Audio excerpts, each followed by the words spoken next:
Okay, well, we just spent in the previous video in the series a lot of time talking about the problem. So now it's time to get into the fun part, just to use that language, which is the solution to the big problem.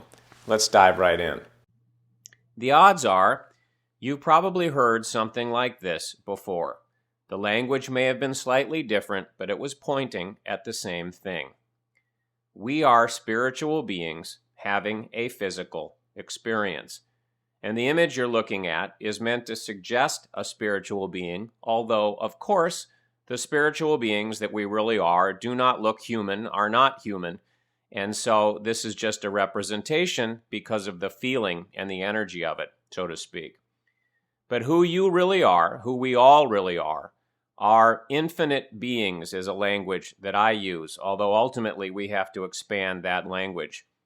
And our natural state, again, to use language which is very difficult to describe truth with a capital T when you get to a certain point. In our natural state as spiritual beings, we are what I call infinitely powerful, infinitely wise, infinitely abundant, and in a constant state of what I call true joy. That's who we really are, and that's what our natural state is. The physical experience that we as infinite beings came here for is what I call the human game.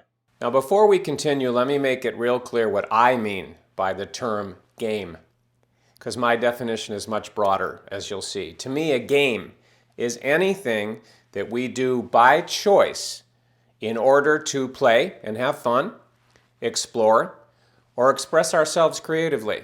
So to me, a game is not just football or basketball or Monopoly or chess. Those are certainly games because they fit the definition. But to me, writing is a game. Sculpting is a game. Painting is a game. Movie makers and filmmakers, that art, that's a game. It's expressing itself creatively. So every time you see me use the term game from this moment forward, the definition again is anything that we do by choice to play and have fun, to explore, and to express ourselves creatively. And there are other reasons that I have that you'll discover later for using the word game, but that's the major reason and the expansive definition that we'll be playing with here. In phase one of the human game, as I call it, it's all about limitation and restriction in all aspects of your life. And this image here of being in a tight box where there's little room to move, feeling limited and restricted, perfectly communicates the feeling that so many of us, possibly you, have as we're having this phase one human experience. It's all about limitation and restriction. You are very familiar with phase one of the human game. I would venture to say that you are an expert on phase one of the human game. So, if the natural state is, and I'm just using these labels, we could use a lot of different labels, you may have your own, but you'll know what I mean. If in the natural state, our natural state is infinite power, infinite wisdom, infinite abundance, including the ability to create and have and experience anything, and true joy, which is just my label for the ultimate feeling state, just to call it that. Then in phase one, the goal is to create the illusion of experiencing the opposite of that. So to continue the languaging that I've used, if the natural state is infinite power, limitless power, then the goal in phase one is for us as players of the game, as characters, to have an experience opposite to that. And what's opposite infinite power? It's different variations on powerlessness, not having power, having fluctuating power that goes up and down, being at the mercy of lots of forces that appear to be people, places, and things that appear to be beyond your control, powerlessness. And if you look at your life, especially if you look at things like, the stock market and tornadoes and earthquakes and weather and disease and other things, you see that in phase one, the experience is, a lot of the time, one of powerlessness. Now, there may be certain areas of your life, your business, your career, or whatever, where you feel very powerful, very competent, very on top of things, and you don't feel at the mercy of forces beyond your control. And that's great. We all have those areas. But the overall experience in phase one, at its core, even if we hide it from ourselves, is one of powerlessness. And again, by design, because phase one is about having an opposite experience. If the natural state is, continuing the language, infinite wisdom, in phase one, the goal is to create an experience opposite that. So what's opposite to infinite wisdom? It's variations on not being really wise, and that can be being stupid and ignorant and not knowing certain things. It can also just not having access to all of the wisdom and knowledge that's available. So it can be something that we'd call judgmental, less than kinds of dynamics, but it can also just be you don't have access to everything. And what it looks like in a practical term is we're born, and as babies, we don't know anything. Now, if you believe in past lives and other things, then you would say that there's stuff that, is in the subconscious or whatever languaging you'd use. But for practical purposes, a baby comes in knowing nothing. No wisdom, no knowledge, no anything. Has to learn everything, including how to walk, how to talk, how to go to the bathroom, everything. And then in phase one, there is the dynamic that we call school, where we learn all kinds of things, and we can learn all kinds of things from parents and mentors and coaches and teachers and friends and relatives and family. We learn all these things because in the dynamic, we don't have the knowledge. We don't have the infinite wisdom. It's missing. Once again, you can see how this tracks to the human experience in phase one being opposite. Opposite in this case to infinite wisdom. If the natural state is infinite abundance, in phase one, the experience has to be in one way, shape, or form to one degree or another with varying levels of intensity and frequency, opposite of infinite abundance, which means not abundant.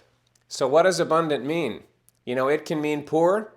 It can mean lots of ups and downs. There are times where there is abundance of money and other kinds of things that you might want, but let's just kind of focus on abundance because that's usually what people think about when they use the term abundance, is money and wealth and freedom and ability to do things because of money and dynamics like that. So it means not having any money.